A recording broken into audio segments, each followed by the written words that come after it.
बालिकाएं हर समाज की, हर राष्ट्र की आदि शक्ति हैं। पुरुष और स्त्री इन दोनों के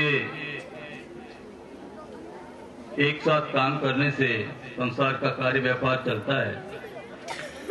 तो किसी मायने में महिला शक्ति को कम करके आंका नहीं जा सकता। आज लड़की वे या लड़को वे कहते फर्क है। आप रे मन में सब बड़ी चीज आज की संस्था एनजीओ उर्मुल सेतु उर्मुल संस्थान देखिए आप लोगों के माने पैदा करने की कोशिश है, एक जुम्बिश है, एक लोच देने की आगे इच्छा है, मंशा है कि आप में एक जोश जागे, आपके मन में एक कॉन्फिडेंस जागे, आत्मविश्वास जागे कि हाँ मैं भी की कर सका, हाँ मैं भी पढ़ सका, हाँ और मैं भी बराबरी कर सका, हाँ हर भी बड़े आदमी की हर जगह सारी सुख सुविधा मिले, कोई अभाव नहीं है, वे सुविधाओं प्राप्त कर दो तो जो ऊपर शिखर पर पहुंचे बटे मैं भी पहुंच सका, हाँ वो आत्मविश्वास आप में होना सब पहली जरूरत है। अगर वो विश्वास आपके मैंने पैदा हो गया तो आपने आगे बढ़ने से कोई नहीं रोक सके। महिलाएं आज जो उच्च पद, राष्ट्रीय उच्च पद है, श्रीमती प्रतिभा पाटिल जी वो भी हमारे राजस्थान की ही हैं और उन्होंने वह उच्च पद सुशोभित किया हुआ है। कैसे किया है? ये हमारे को, हम सभी महिलाओं को अपनी सोच में परिवर्तन लाना होगा। मैं जिस पद पर विराजमान हूं, जैसा कि अभी कस्तूरी देवी जी कह रहे हैं कि पंचायत घर में सारे आदमी ही होते हैं, वहां कोई औरत नहीं होती, तो न्यायालय भवन में भी मैं अकेली औरत ही होती हूँ, कोई अन्य औरत नहीं होती। सभी वकील होते हैं, गुंडे बदमाश आते हैं और अन्य पक्षकार आते हैं। तो ये कहना कि मैं खाली अकेली औरत हूँ इसलिए मैं अपना पक्ष नहीं रख पाती, ये हमें अपनी सोच में बदलाव लाना होगा। अकेले भी आप बहुत कुछ कर सकते हैं, लेकिन तभी कर सकेंगे जब आप हिम्मत रखेंगे और अपनी बात रखने का प्रयत्न करेंगे।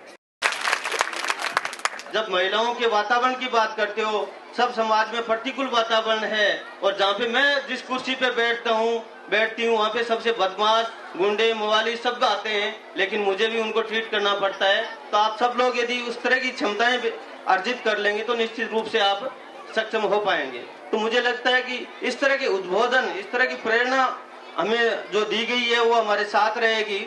मैं प्लान इंडिया से जो राजीव जी पधारे हैं, अभी जो भी प्रबंधन हमने सबने किया है ये बिना पैसे नहीं होता। हम प्लान इंडिया का भी तहे दिल से धन्यवाद करते हैं कि उन्होंने केवल पैसे की व्यवस्था नहीं की है, संदर्भों की व्यवस्था की है, दिशाओं की व्यवस्था की है। हमारे साथ रात दिन मिलकर इस कार्यक्रम को आगे बढ़ाने के लिए, इस कार्यक्रम को और मजबूत करने के लिए, इस कार्यक्रम को और टिकाऊ बनाने के लिए हमेशा साथ रही है संस्थान। हम उन संस्थान का धन्यवाद ज्ञापित करते हैं और हम हमेशा हमारे कार्यक्रम को संयुक्त रूप से आयोजित करते हैं। उर्मुल सेतु संस्थान ने RKCL के साथ मिलकर एक कंप्यूटर शिक्षा के कोर्स यहाँ पे शुरू कर रहा है। सेंटर अप्रूव्ड हो गया है, जल्दी शुरू कर लेंगे और मुझे लगता है कि जो भी तैयारी करेंगे और पहला प्रयास कर रहे हैं कि यहाँ जो सरकारी सेवाओं में जाने के लिए कंपटीशन जो बालिकाओं के लिए कहीं पर उपलब्ध नहीं है, हम देने का प्रयास करेंगे।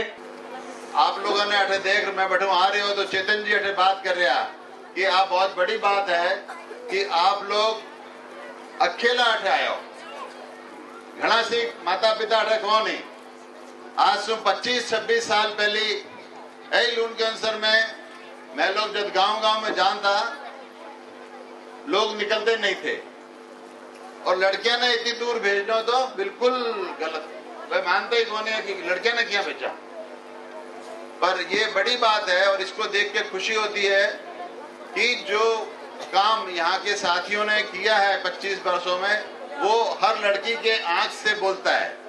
हर लड़की की आंख में वो चमक है जो बताती है कि उनके साथ इस संस्था ने इस मरु क्षेत्र में, रेगिस्तानी क्षेत्र में कितना काम किया है। आप इतनी नहीं है, आप तो इतनी तो यहाँ आई हैं, हर एक की 10-10 सहेलियां होंगी और 10-10 सहेलियां होंगी तो कितने हो जाती हैं। ऐसे ही लून कैंसर में है, बज्जू में है, नोखा में है, फलोदी में है, पोखरण में है, सुजानगढ़ में है और जायल में है।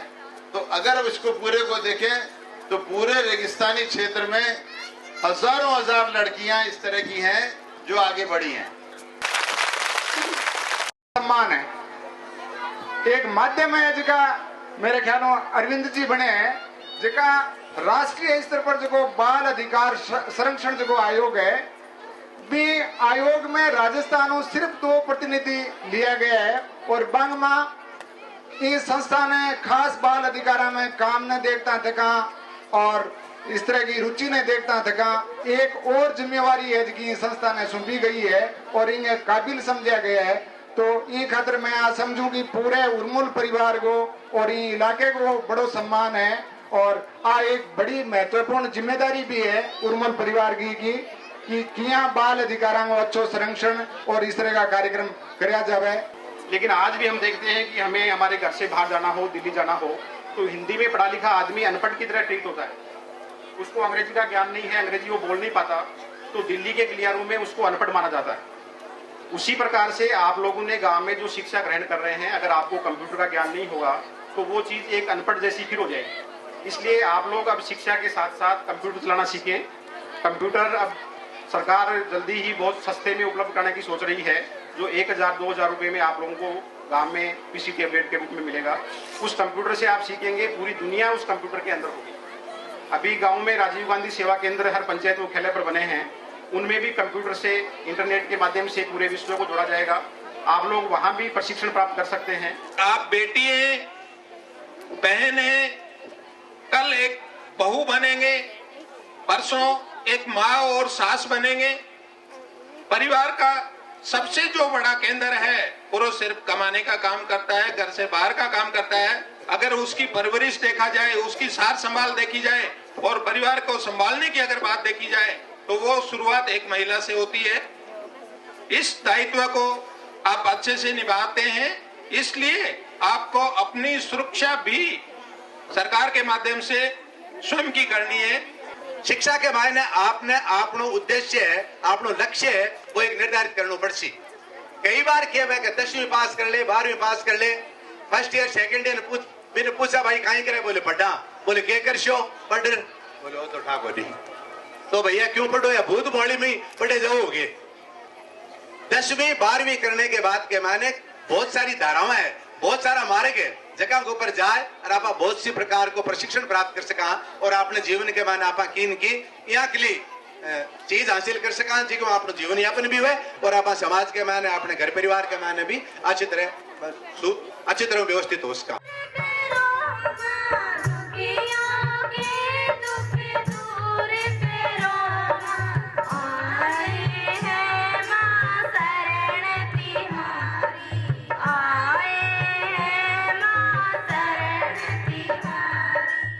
आप सब लोग यहाँ पे आए, अच्छे से व्यवस्था में रहे, अपनी भागीदारी दी और एक्टिव भागीदारी, तो इसके लिए हम सब लोगों को ताली बजानी है। इनके लिए काफी लोग क्या ताली, आप लोग यहाँ क्यों आए, आपका उद्देश्य क्या था यहाँ आने का? आप लोग जो यहाँ आए हैं, 1500 बच्चियाँ आई हैं, बहुत दूर दूर से आई हैं, 3 दिन तक अपने परिवार को छोड़ के आई हैं, तो क्यों आए आप लोग यहाँ? मेरा नाम गीता चौधरी है और मैं BA 3rd ईयर की स्टूडेंट हूँ, बीकानेर कॉलेज की स्टूडेंट हूँ।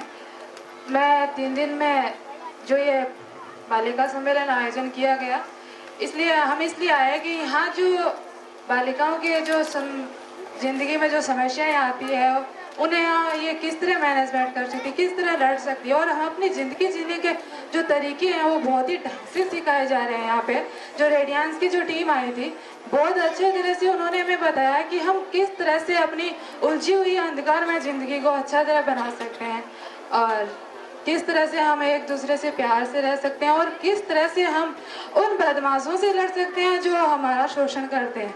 Thank you sir. मैं आप सबको सिर्फ यही कहना चाहूंगी कि पढ़ाई करने का मतलब सिर्फ नौकरी करना नहीं है। पढ़ाई का मतलब है हम अपने आप पे कितना संयम रख पाते हैं, हम अपने उसूलों पे कितना चल पाते हैं, हम अपने जीवन से दूसरे लोगों को कितना सिखा पाते हैं। आप ये खुद सोचिए कि मैं कितनी खुशनसीब हूँ कि यहाँ पे सब बैठे अतिथि गणों के सामने मुझे आपसे बात करने का मौका मिल रहा है, तो शायद ये मेरी पढ़ाई का ही एक इनाम मुझे मिल रहा है और इसके लिए मैं उर्मुल सेतु को बहुत बहुत धन्यवाद देना चाहूंगी।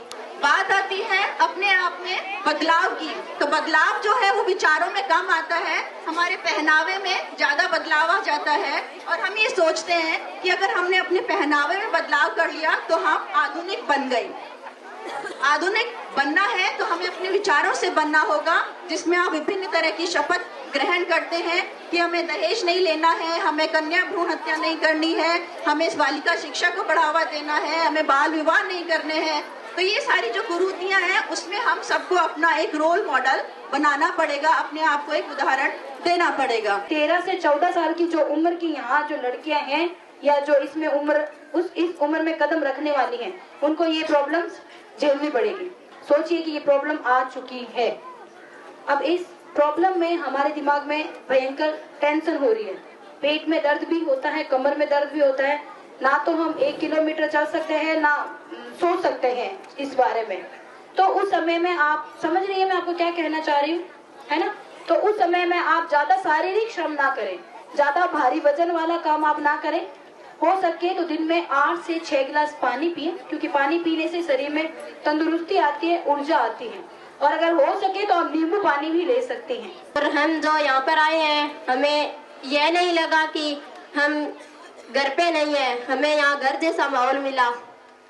और जो मैंने 3 दिनों के यहाँ पे सीखा है, 3 दिनों में जो है कि मजिस्ट्रेट अनु चौधरी ने हमें यह शिक्षा दी थी कि मैं अकेली महिला होकर भी मेरे हौसले बुलंद रखती हूँ, न्यायाधीश में अकेली न्याय करती हूँ, वैसे हमें भी अपने हौसले बुलंद रखने चाहिए।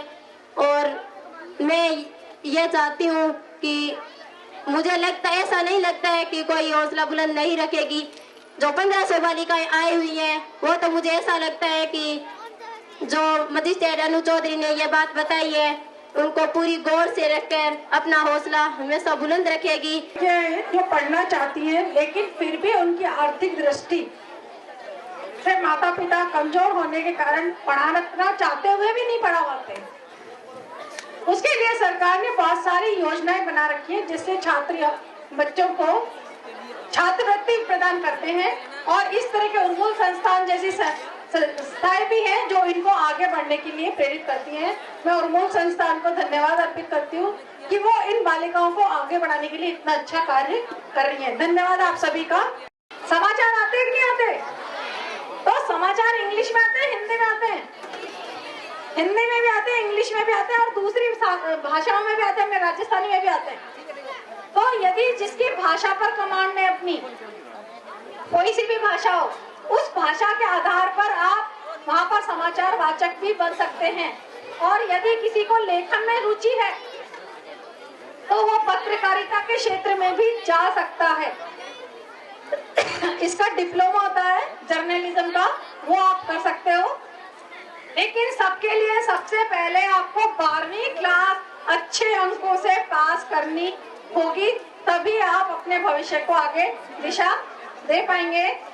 बहुत सारी लड़कियां हैं जो पढ़ना चाहती हैं लेकिन फिर भी उनकी आर्थिक दृष्टि से माता पिता कमजोर होने के कारण पढ़ाना चाहते हुए भी नहीं पढ़ा पाते, उसके लिए सरकार ने बहुत सारी योजनाएं बना रखी है, जिससे छात्र बच्चों को छात्रवृत्ति प्रदान करते हैं।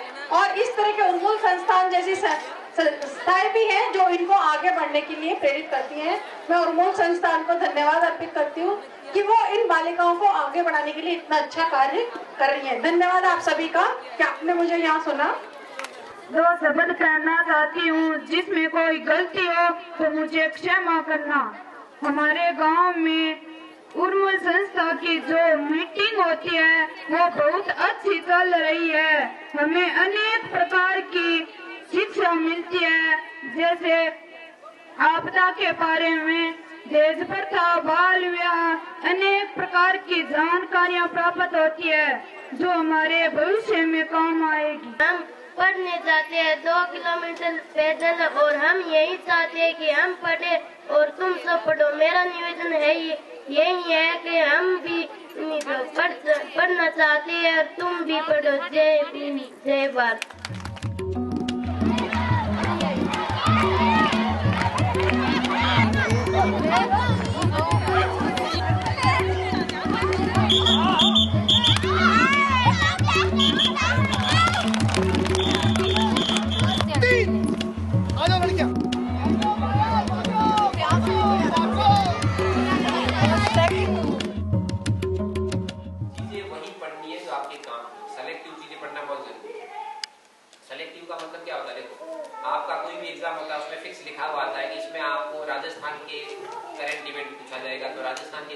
खूब सारी किताबें आती है, प्रतियोगिता दर्पण आती है, मंथली क्रॉनिकल आती है, ठीक है। इनमें कोई भी मैगजीन ले लो, अगर आप कोई भी बैंक पीओ का वगैरह एग्जाम देते हैं, एक मंथली मैगजीन ले लो। एक क्रोनोलॉजी आती है, बहुत सस्ती आती है, 5 रुपए की आती है क्रोनोलॉजी, एक महीने पूरे की आती है, उसमें न्यूज़पेपर की सारी चीजें होती है ना। क्रोनोलॉजी आती है, प्रतियोगिता दर्पण थोड़ी बड़ी आती है, क्रॉनिकल आती है। आप में से सब हिंदी मीडियम के तो ये मैगजीन है, आप हर महीने एक मैगजीन आती है उसको पढ़ो, ठीक है। कोई भी मैगजीन पढ़ो तो मैगजीन इतनी बड़ी होती है कि आपको लगता है इतनी सारी मैगजीन को मैं कैसे पढ़ूंगा, तो उसमें 5 टॉपिक आपके पढ़ने के काम के होते हैं। कितने टॉपिक? 5 टॉपिक। आगे उसका टॉपिकों के नाम लिख लो, उसके ऊपर लिखा होगा राष्ट्रीय घटना चक्र, एक हेडिंग होगा, वो पढ़ना है। अंतरराष्ट्रीय घटना चक्र वो पढ़ना है, आर्थिक परिदृश्य वो पढ़ना है, खेल कूद वो पढ़ना है, नवीनतम सामान्य ज्ञान। ये 5 टॉपिक ऐसे होते हैं जो आपको पढ़ने हैं, बाकी चाहे मत पढ़ो। एक तो है राष्ट्रीय घटना चक्र, एक उसमें 2 पन्ने होंगे, उसमें अंतरराष्ट्रीय घटना चक्र, जो भी पेपर वगैरह में अंतरराष्ट्रीय घटना चक्र के बारे में होगा वो सब लिखा होगा उसमें। तीसरी चीज उसमें होगी वो होगी आर्थिक परिदृश्य। उसमें जैसे मुद्रास्फीति कितनी चल रही है, महंगाई की दर कितनी चल रही है, bank reserve bank of India ने CRR SLR में कोई चेंज किया है तो वो होगा, हमारी जो फिक्की वगैरह जो औद्योगिक संगठन है उसके कोई अध्यक्ष वगैरह चेंज हुए तो वो होगा, विदेश व्यापार नीति में कोई चेंज हुआ तो वो होगा, ठीक है। एक होगा खेलकूद, खेलकूद वाला पेज भी इम्पोर्टेंट है, जो सबसे अच्छे खेल जिस खिलाड़ी ने सबसे अच्छा कोई स्कोर बनाया वो इम्पोर्टेंट है। किसी खेल के अंदर अगर किसी महिला, चले राजस्थान की महिला है, उसको भी अगर स्वर्ण पदक मिला है या रजत पदक मिला है, उसमें कोई नेशनल लेवल पे कोई खेल में, तो उसका नाम पता होना चाहिए, वो किस खेल से संबंधित है पता होना चाहिए, ठीक है। रीजनिंग में 2-3 पार्ट है, एक मैथमेटिकल रीजनिंग है, एक लॉजिकल रीजनिंग है, ठीक। और इसके अलावा तीसरा चीज होता है इंग्लिश। ये 3 चीजें बैंक के एग्जाम में पूछी जाती है। पेपर पूरा ऑब्जेक्टिव होता है। कैसा होता है? ऑब्जेक्टिव। आंसर सामने होगा ABCD में कोई कोई, अगर उसको आप अच्छे से कर लेते हो, लगभग अगर आपके 60% के लगभग अगर आप स्कोर कर लेते हो तो बैंक में सिलेक्शन हो जाता है क्लरिकल में, और आगे प्रमोशन भी बहुत अच्छा है। अगर क्लरिकल में सिलेक्ट हो तो भी आप 5 साल में मैनेजर बन जाते हो, आगे ऐसे प्रमोशन होते रहते हैं, ठीक है। तो बैंक बहुत अच्छा जॉब है, वर्किंग कंडीशन बहुत अच्छी है, आपको फैसिलिटी बहुत अच्छी मिलेगी, इन्वायरमेंट बहुत अच्छा है बैंकों में। फिर भी आपकी इच्छा है, बाकी इनमें 3 चीजें जरूरी है, एक मैथ्स और रीजनिंग, इंग्लिश, और इसके लिए बैंकिंग की गाइड वाइड भी आती है, इंस्टीट्यूशन भी है। अगर मान लो आप में से कुछ ज्यादा लोग हैं तो आप एक बार सर को बता देना, मैं बैंकों में जो चीज आते हैं पेपर पुराने और नोट्स आपको यहाँ उपलब्ध करा देंगे, आप उसको देख लें, ठीक है। कैसे सवाल पूछे जाते हैं वो सारे यहाँ हम किताब यहाँ उपलब्ध करा देंगे। उसके लिए आप चाहो तो आप खुद भी खरीद सकते हो, बैंकिंग की खूब किताब आती है, किरण कॉम्पिटिशन टाइम्स की गाइड आती है, इसमें आज तक के बैंकों के सारे पेपर भी आते हैं और आगे का जो मॉडल पेपर भी दिए हुए हैं।